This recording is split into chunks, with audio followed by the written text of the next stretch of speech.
Donc, bref, l'équipe du Cap-Vert avait des intentions, de bonnes intentions, avec un beau style de jeu, mais ça ne paye pas toujours quand il faut passer à une étape supérieure. On va dire c'est aussi ça la compétition. Évidemment, il y a des choses qui arrivent, on ne s'y attend pas, mais il faut justement se préparer à tout ça quand on arrive. Oui, c'est pour ça qu'on a 23 joueurs. C'est pour ça qu'on prend 23 joueurs pour venir en compétition. Il ne faut pas prendre juste 11 pour le terrain et évidemment les autres pour le banc. Il faut vraiment prendre certains sur le banc qui peuvent apporter beaucoup d'énergie à une équipe quand elle en a besoin. Absolument, c'est pour ça qu'il faut toujours donner sa chance à ceux qui sont avec vous. Quand un entraîneur commence sa saison, un sélectionneur commence sa saison avec les mêmes joueurs du début jusqu'à la fin, en fin de compte, quand il y a un blessé, il a des difficultés, même si son bas de touche est profond, il a des difficultés pour combler le but.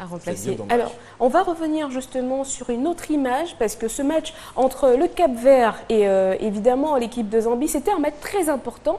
Il y a eu ce facteur, la pluie, donc l'intempérie qu'on n'avait vraiment pas vu venir et qui a absolument gâché tout le match. On va le dire déjà à la fin de la première mi-temps, on avait déjà vu la pluie. Et puis ensuite, au retour, entre la 50e et la 55e minute, c'était juste le déluge. C'était pas possible de jouer au football. Alors, sur ce plateau, nous l'avions déjà souligné. Souvent, les arbitres ont des décisions vraiment très, très importantes à prendre.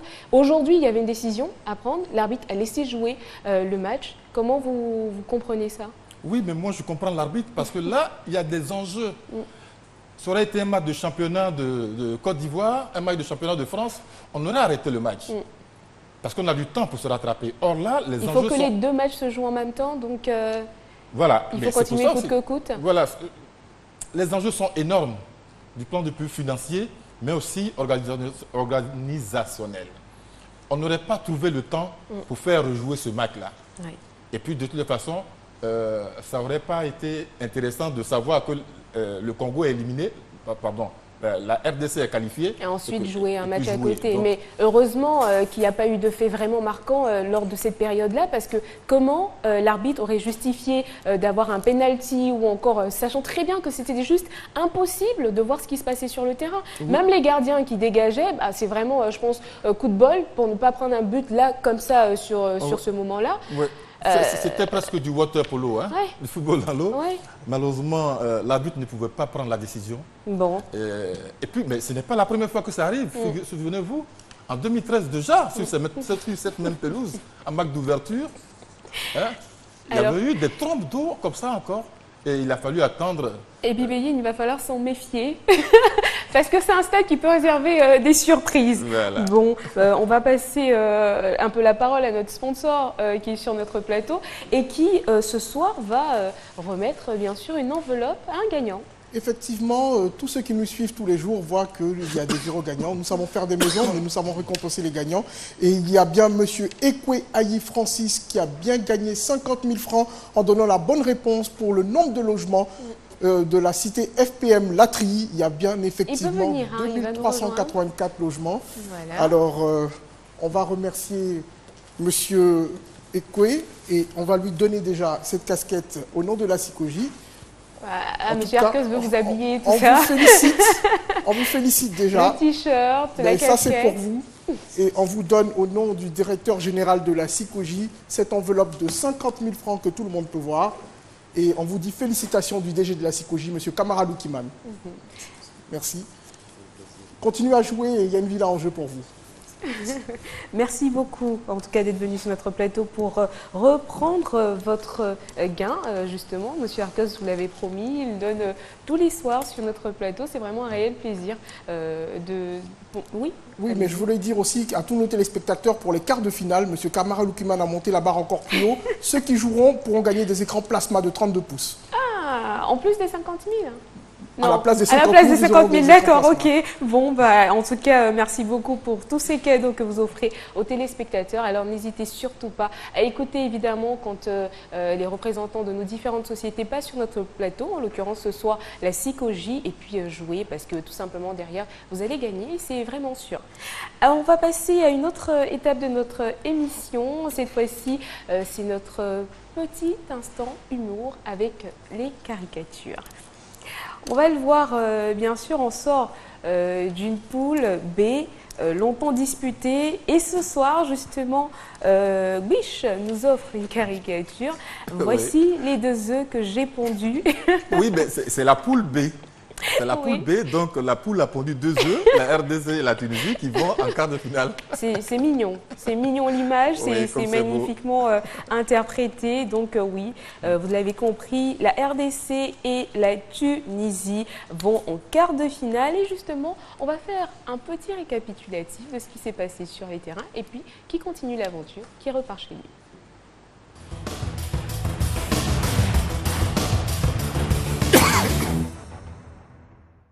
Alors aujourd'hui se jouait la 3e journée dans le groupe B et la République démocratique du Congo a fait match nul face à la Tunisie dans la 2e rencontre qui se jouait en même temps. Le Cap-Vert a également fait un match nul face à la Zambie et du coup, on va dire qu'on a dû sortir les calculatrices, sortir même les règlements pour comprendre parce que ça faisait beaucoup de matchs nuls et donc un classement qu'on va voir. Alors au classement, la Tunisie est évidemment en tête de ce groupe avec 5 points. La République démocratique du Congo est 2e avec 3 points. Le Cap-Vert est 2e également avec 3 points et un goal différentiel pour les deux de 0. Et puis la Zambie en dessous avec 2 points. Alors, vous allez nous expliquer un peu, on va revenir dessus éventuellement pour savoir pourquoi finalement c'est la République démocratique du Congo qui passe alors que le Cap-Vert et le Congo avaient le même... Oui, parce que le règlement dit qu'en cas d'égalité du goal différentiel, on revient au but marqué. Simplement que la RDC a marqué 2 buts et le Cap-Vert en a marqué un seul. Voilà, c'est toute l'explication, c'est aussi simple que ça. Voilà, donc il fallait marquer beaucoup de buts finalement pour passer. Ouais. Et la République démocratique du Congo a marqué beaucoup de buts, on le rappelle, hein, la République démocratique du Congo, qui avait annoncé les couleurs déjà à Abidjan, qui s'est retrouvée évidemment très chanceuse lorsqu'on a dû repêcher quelqu'un. Donc c'était la République démocratique du Congo, donc les habitants de ce pays ont pu se réjouir. Et puis aujourd'hui, ils arrivent en quart de finale. Comme quoi, il faut toujours se battre, il ne faut pas baisser les bras. On passe à une autre étape de notre Et les deux voisins programme. Qui sont qualifiés. Oui, attention. Alors, on passe maintenant à l'affiche de demain.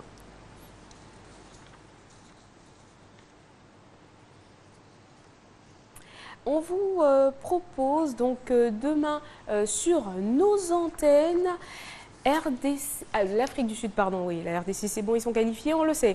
Afrique du Sud donc contre le Ghana, on va en parler évidemment de cette affiche. Alors ça va être une très très bonne affiche parce que l'Afrique du Sud a une maîtrise collective du jeu, mais manque de réalisme au niveau de l'attaque. Quant aux Ghanéens, avec le retour de Asamoah Gyan, qui a fait la différence lors de leur dernier match, un deuxième tour, un ticket pour le deuxième tour, ce serait pas du tout mal pour nos mondialistes quand même. De toutes les façons, tout le monde va se battre justement pour avoir ce ticket pour continuer l'aventure. La deuxième affiche donc, qui vous sera proposée sur nos antennes, ce sera Sénégal-Algérie. Oui, alors le Sénégal a 4 points et il est premier de son groupe. Hein. Donc le Sénégal va jouer plus sereinement avec tout son potentiel offensif, avec une très bonne maîtrise de jeu. Et puis, en face, il y a l'Algérie qui n'a pas encore justifié son statut de favori et qui a un jeu approximatif.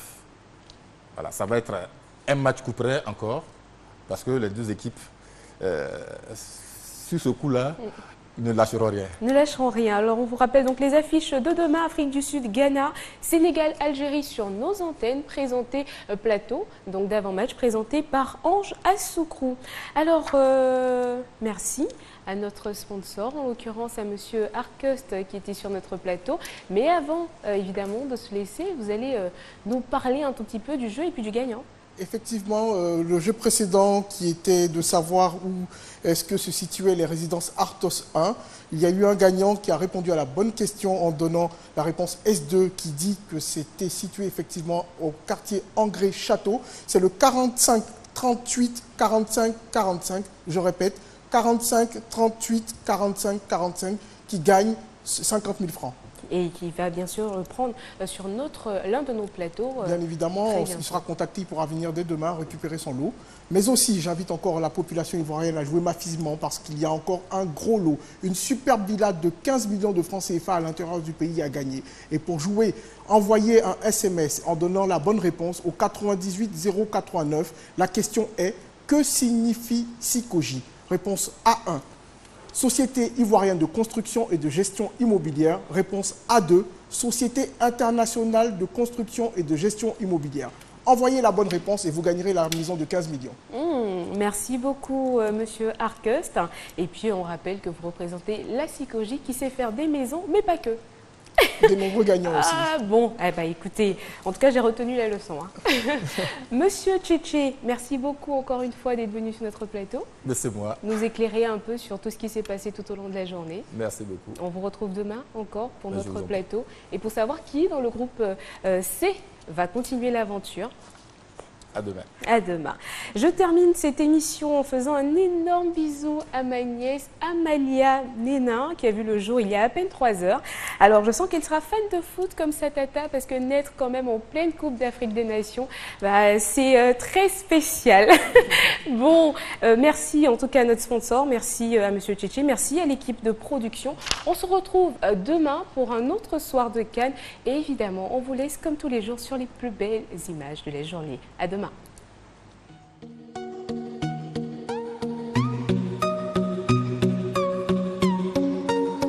Et puis il ne peut pas anticiper la charge. Et oui, encore une intervention de trouver un cadre et ça s'envole. Le poteau très rapidement. Il le regarde là. Est-ce qu'il aurait fallu centrer? S'il y a aussi très très vigilant.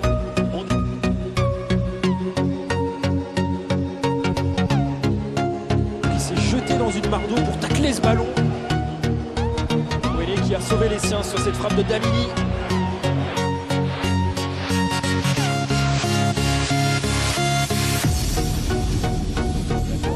Oui, elle note qu'il y a encore du jus pour faire cet appel.